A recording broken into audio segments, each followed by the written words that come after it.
This conference will now be recorded. Well, good morning, everybody, and welcome to this webinar on cost reduction. I'm delighted to have Nathan Littrop joining us from Clarity Cost Reduction Specialists and Clarity Procurement Solutions Limited. And he's going to be joining us in a very short while. I know it's a bit difficult for everyone to have been joining us this morning. The weather is particularly horrendous. I know over here in Macclesfield we've got fairly heavy snow. Manchester Airport is closed, and people have probably struggled to get in. So thank you very much indeed for joining us this morning. As always, if you've got any questions, please put them in the chat box or unmute yourself and shout out. Don't be shy. If there's something you want to ask, chances are somebody else wants to ask it as well.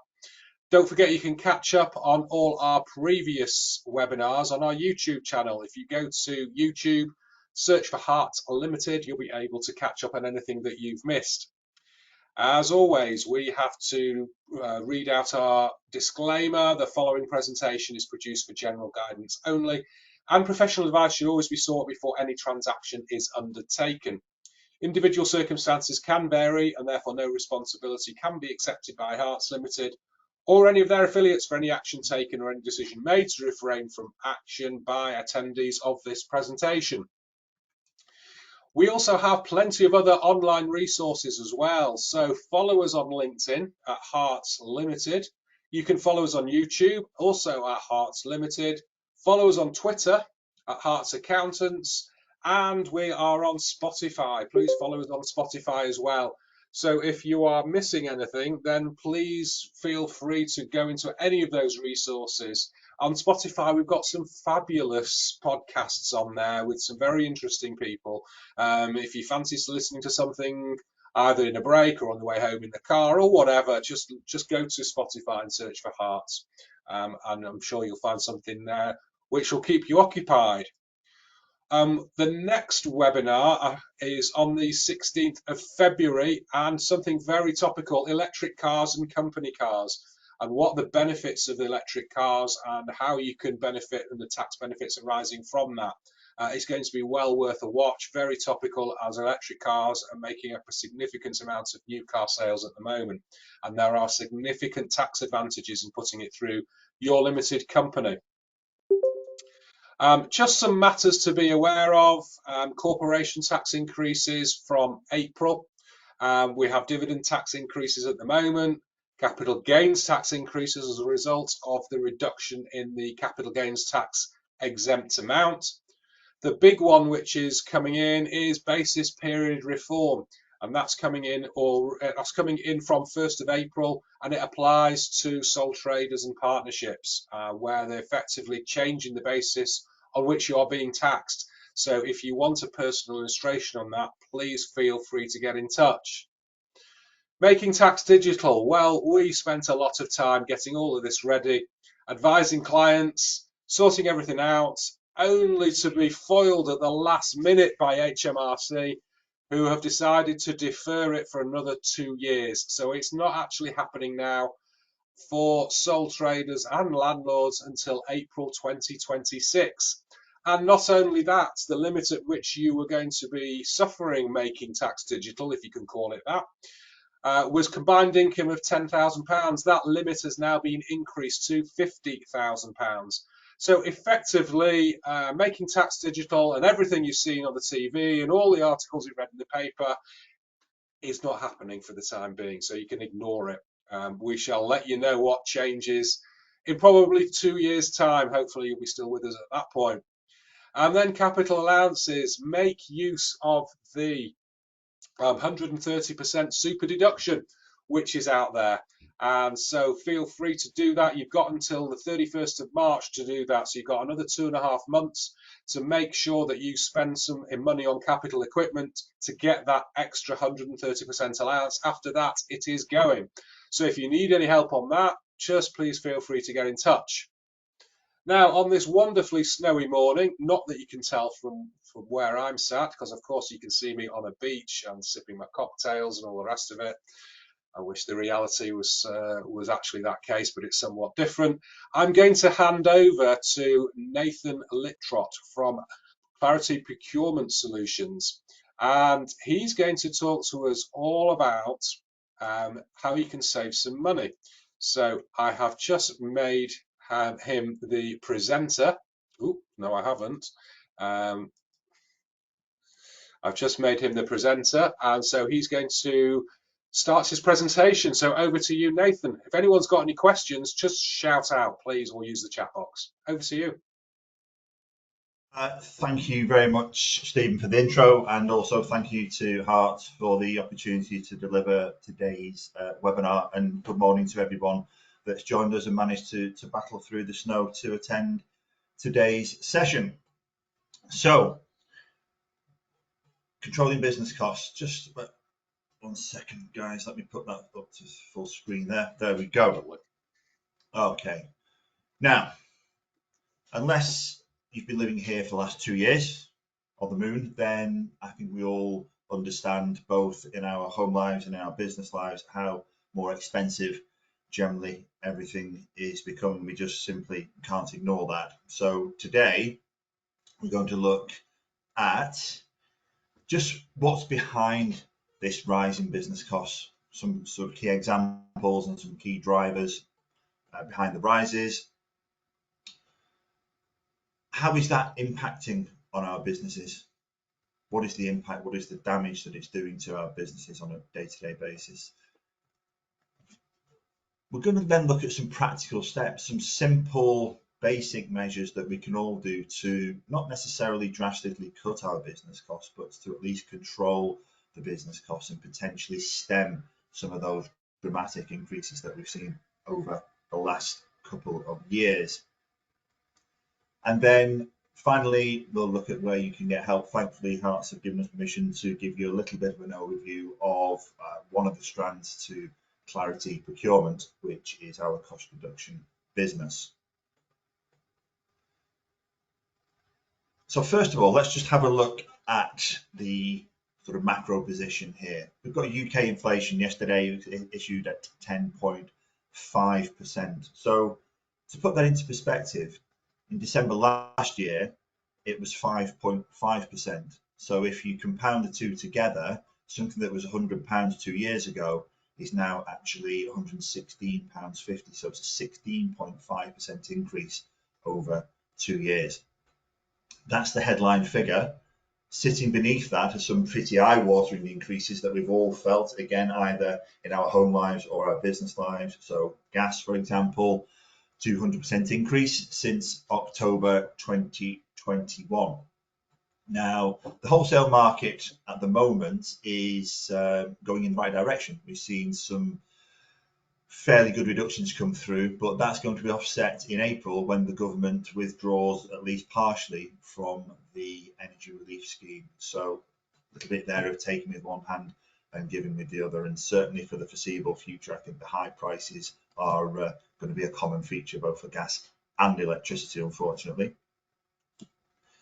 Diesel, we've seen an increase of 45%. Construction costs, around a 30% increase. Office supplies across the board, around 20%. So headline figure 10.5, but in reality, some of the costs that we all, or some of us, need to bear in either our day-to-day lives or our business lives are significantly higher than that. So I just wanted to put a question out to everybody, either through the chat function or raise your hand and get onto the microphone. Has anybody else experienced any sort of similar high increases in their business? And maybe just some examples of what they are. Yeah, I'm sure we've all seen plenty of increases. I know electric has gone up as well. Mm-hmm. And I think, as you say, office supplies is a big one for us, where the costs are increasing, and all the mobile phone bills are going up soon as well, I believe. So there was an article in the paper just this morning about 14% increases or so in mobile phone bills. So I think we're going to see that as well. Mm-hmm. Okay. Has anybody else experienced any similar increases recently in their line of business? Or even in your personal life? Do you want to just stick something in the chat box? Don't be shy.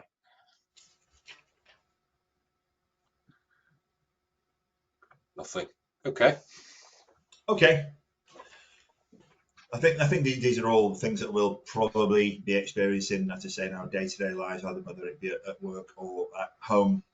We've But got what's food. actually We've got food in the chat box as well. absolutely, yes, Yeah. absolutely. Which, if you think about that, one fuels the other, doesn't it? Because increased production costs for, sort of, say, gas or diesel or construction equals increased prices at the supermarket. So, absolutely, yeah, food is one we all have to suffer, unfortunately. Okay, but what's actually causing this increase? So there's a number of factors. We look at COVID-19 recovery. So once all the sort of shackles were off and the economy was unlocked and business started working again, simple economics, isn't it? Demand was outstripping supply and therefore has had an upward pressure on prices. Brexit also has created labour shortages, it's created logistics and supply chain problems, again, which is all pushing prices northwards. Ukraine, obviously high fuel prices generally, but then also things like sort of grain, wheat, etc., have also had a big impact on the food chain, the prices we pay. And government policy, whilst the government announcement in September was hastily reversed, I think that's caused some lasting damage and has obviously had an impact on, amongst other things, the cost of borrowing. So a number of things that are actually sort of fueling or driving these significant, almost eye-watering at times, increases. So that's one of the things. What else is driving this these increases? Supplier complacency. This is something that we see quite a lot. Now, most suppliers will want to retain your business, and that's absolutely fine. Some will work hard and be very, very proactive to do that. Others less so. So just a question really, or something to think about, is when was the last time you met your supplier, whether that be your mobile phone supplier, or your fuel card supplier, your stationery supplier, etc., etc. And when was the last time you reviewed your business contracts? As we said, some suppliers will be very, very proactive and work with you, others less so. A good example, recently, one of our customers came to us and said, could you look at our broadband, please? And we said, yes, of course. And the contract, it was a 3-year contract, but it had actually been out of contract for a year. So the contract was 4 years old. We did a cost comparison, came back and said there's actually a much better deal. We can equal the service delivery, we can get you a much better rate on your broadband. So they decided to move provider. They spoke to their existing provider and they said, oh yeah, yes, costs have come down significantly since we last signed the contract, so we can match that price. My challenge back would be they should have been doing that 1 year ago when the contract expired. So again, it's a little bit of complacency and just a little bit of laziness sometimes. Is that suppliers just, we call it the let and forget. So the contract is signed and then you never really see them again, but the contract continues. They continue to charge rates that are sometimes not in line with market forces. So supplier complacency, absolutely. Something else that's to be aware of is automatic renewal contracts. We call these evergreen clauses. So this is very, very common in service contracts where you will sign up for a term, perhaps 2 years, and then let's be honest, we're all busy doing whatever we do in our day-to-day lives and we forget about that contract. Once that contract expires, there might be an automatic renewal clause in there that will put you back into contract for another 2 years without you even realizing it. Now, if you still need that contract, you may say, that's fine, they'll take away the headache. But maybe you don't need that contract anymore, or maybe your requirements have changed. So therefore, it's a missed opportunity to do something different. And this happens in our day-to-day lives as well. I almost got caught by this last week. My car insurance is due up for renewal on the 21st of January. And I've been sat here waiting for my renewal, thinking, where is it? I logged onto my online account and I've got the renewal premium there with an automatic renewal. So had I not contacted them, they'd have automatically renewed my insurance with £250 uplift. Spoke to them, did a little bit of market research, went back, and they've actually brought it down to where it was last year. So again, we can get caught out in this, both in our home lives and in our business lives as well.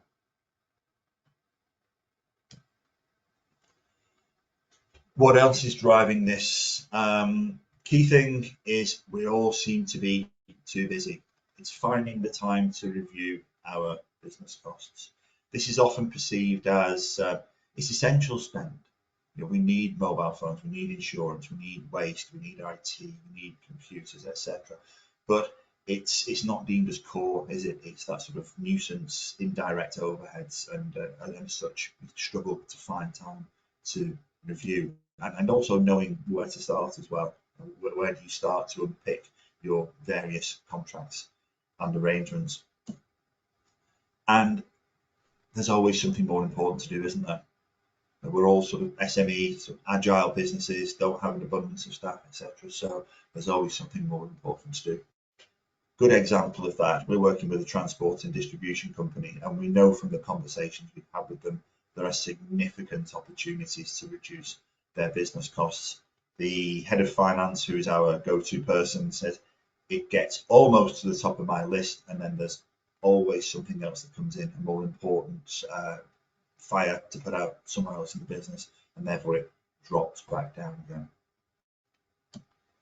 So just a little image there to put that into context. Obviously, we've got here on the guys on the left, they've got a battle to fight. We've got the guy on the right with the perfect solution, but he's saying, no, I can't be bothered to see any salesmen. I've got a battle to fight. So that's a sort of pictorial indication of, I think, the problem that most people identify with it is just there's always something more important to do, and we just find that we're too busy to actually make a start. So let's look at those three things. We've got the economy, we've got supplier complacency, and we've got the lack of time to address this. Put those three together, it's the perfect storm, isn't it?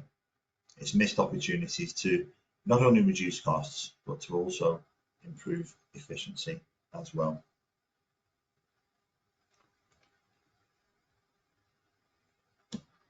So what does that all mean to our business? What is the impact to our business? Well, I think the first thing is, if nothing else changes, we're having to pedal harder just to stay still, or we're having to do the same with less, or even maybe do more with less, which is particularly challenging for any business at all. But let's look at some specific impacts. Clearly, it has an impact on our cash flow, a reduction in our profits. That means we have less to invest in new technology, innovation, better ways of working, etc. It's possible we may have to reduce our workforce and possibly reduce the quality of the service that we provide. I've got a friend who has a food preparation business, and he's been wrestling with some time in terms of he can't put his prices up because he'll lose his customers, but he can't sustain the price increases he's been hit with on his food costs. So he's saying the only thing he can do there is not necessarily reduce the quality, but the portion size that he does. So again, some difficult decisions to be made because of these increases in costs. Can anybody think of any other impacts of increasing business costs? Cover some key ones there, they're pretty obvious. Are there any others that are maybe specific to your line of work or your business? Well, it'll slow growth. It'll slow growth down because you've got more money tied up in cash. So again, growth is affected from that point of view. Yeah. Any more? Nothing else coming through. Okay. So let's have a look at what we can all do. Simple measures, really, really simple measures to potentially control these increases. Good place to start is to review your contracts. Do you know how many contracts you have? Do you know who they're with? Do you know when they expire, for example? The first sort of really basic contract management is understanding who your key suppliers are, when your key contracts start and when they end, and more importantly, when do they renew. So one thing we always do, put into our system, even if it's a 2-year contract or a 3-year contract, and we'll put a a 3-month or a 6-month review process in, or a reminder into the calendar or into CRM, so that when the time comes, we don't forget about it and we have a chance to go back to our supplier and to actually make a more informed choice about the renewal of that contract. I think something we can all do is challenge ourselves internally. Do you actually need this? So we've got a customer who every 2 years renewed their mobile phone contract and always went for the latest handset. When we got an alternative proposal and we split out the SIM cost from the handset cost, they didn't really realise how much they were paying on the handset. So they said, for this renewal, we're only going to renew on SIM only, and we'll replace the handsets as and when we need them, because quite a lot of them were high-end smartphones, sort of S21s, iPhone 12, 13 at the time, etc., that were in very, very good condition. But I think it's sometimes that sort of status, isn't it? Oh, I've got an iPhone 14 Pro, etc.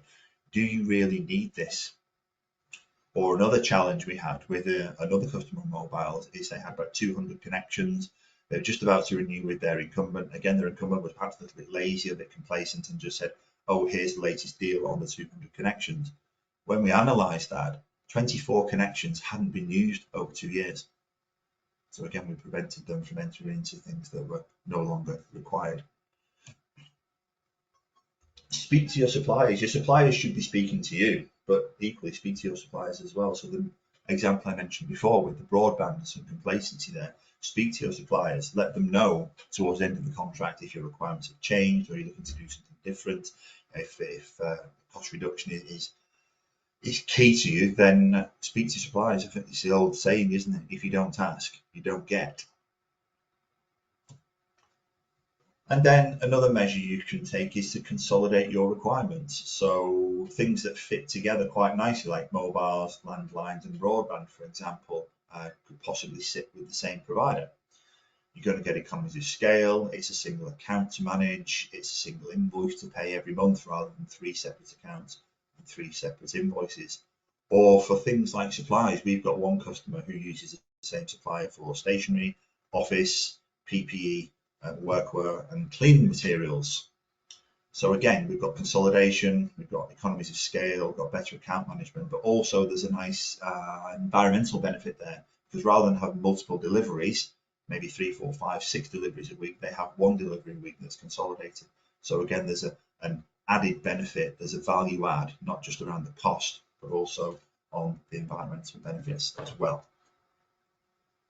So they're all simple measures that we can take, but do appreciate that we're all busy being busy, doing whatever we do in our day-to-day work life, and time is still a challenging factor. So whilst this may be sort of straightforward, it's still that challenge of saying, I just haven't got the time. You never quite get to the top of the pile where I can actually do something about it.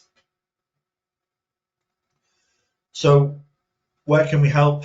Clarity Cost Reduction. This is a service we set up 18 months ago, and it was set up precisely because of that perfect storm that we looked at before. We could see costs were increasing. We could see complacency in the supply chain. We could see that small businesses were struggling to actually devote any time to this indirect spend. And the basic principle is, with the cost reduction service, it's about leverage. So with our supply chain partners, and we'll come on to the different areas that we cover in a minute or two, with all our supply chain partners, we take the spend of our customers and that spend is leverage. So what we tend to find is our smaller customers still get the kind of rates they would if they were a larger account. So it's about leverage and consolidation. What's different about what we do?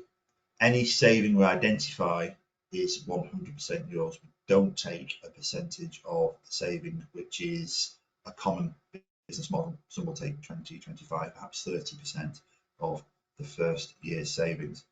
And because we're looking after that on your behalf, then it frees up more time for you to do what you do best, which is to grow or to manage the business on a day-to-day basis. I'll very, very quickly take you through how it works.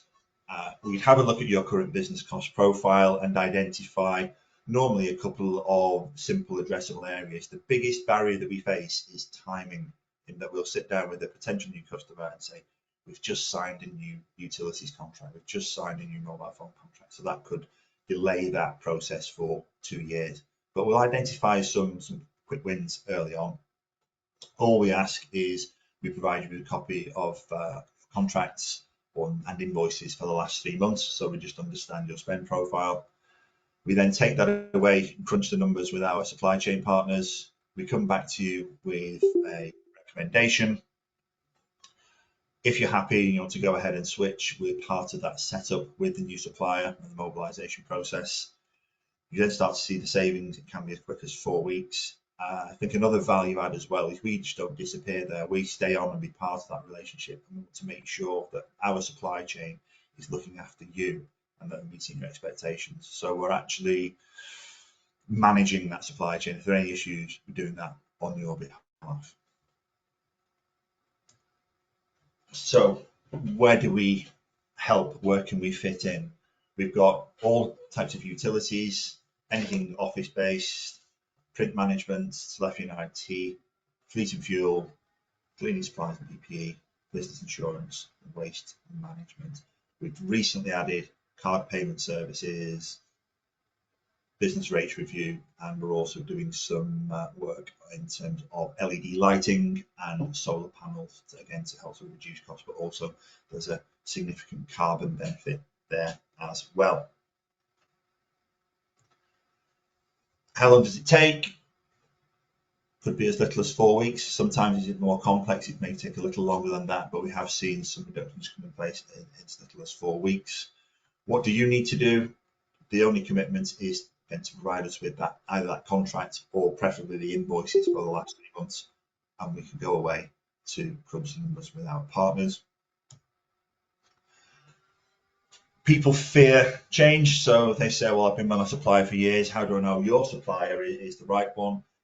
Well, this is a cost reduction business, we're a procurement business, so it isn't just about the cost, it's about the service delivery as well. So we've selected and been very, very picky to make sure that the partners that we put in place are, first of all, financially secure, they've got the relevant industry accreditations and standards, etc., but also that they mirror our ethics in terms of it's all about the service delivery. We're not interested in making a very, very quick cost saving and then service delivery suffers, because that just damages everybody in the long term.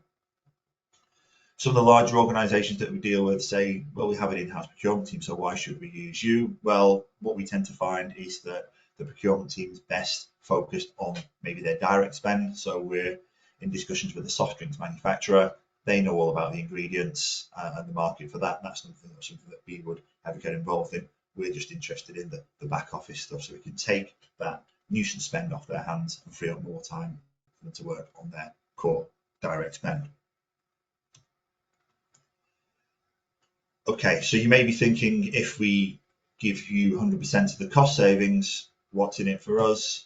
Quite simply, we get a referral payment from the supply chain partner that comes out of their margin. So if we make an introduction and you go ahead, then we'll receive a referral payment. If the cost analysis indicates that actually the rates you're paying are good and can't be improved, which does happen, but it's very rare, we don't charge for that service. So this service to you is completely cost neutral. We've already mentioned the current climate is very, very difficult. We can't ignore that. So you may think, can we still do what we do in the current climate? Yes, we can. Some recent successes: we've had a 17% cost reduction on fuel cards, 30% cost reduction on broadband. That was the example I mentioned a couple of minutes ago. 13% cost reduction on workwear, and 15% reduction on postage. So that's the end of the presentation. Just wanted to now open up to any questions that maybe people have been hanging back, or a few that have popped into your mind over the last couple of minutes. Happy to stay on and ask anything you want about cost reduction. Thank you very much indeed, Nathan. If anybody's got any questions, feel free to stick something in the chat box, excuse me, or shout out. I think it's a great business model in the fact that whoever uses your services retains 100% of the cost saving. It doesn't cost them which is fairly unusual in the market. So it is something which you can't lose really. So it's something you may as well have a go at.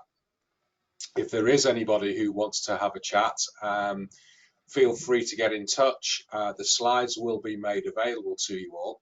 Thank you again for joining us. But anybody got any questions before we actually finish for today? I know it's been a bit of a struggle for everyone to get into work today, but if anyone's got any questions, feel free to shout out. Nothing at all. In that case, thank you very much indeed, Nathan, for joining us this morning. It's actually been very interesting, and it shows that there are significant savings still to be made even in the current market, and it's well worth taking some advice and getting those cost reductions through, especially seeing it's not going to cost you anything, which is a kind of a win-win to everybody, which is fantastic. So thank you very much indeed for joining us this morning. Don't forget that our next webinar is on electric cars and the company car market and see what's what at the moment. So feel free to join us on that one. All these webinars are for free. If you feel you've missed out on anything today, it will be on our YouTube channel later on today. You'll be able to chance to review the slides and pick up Nathan's details. Please feel free to get in touch with him. But thank you very much indeed for joining us today, and have a great day.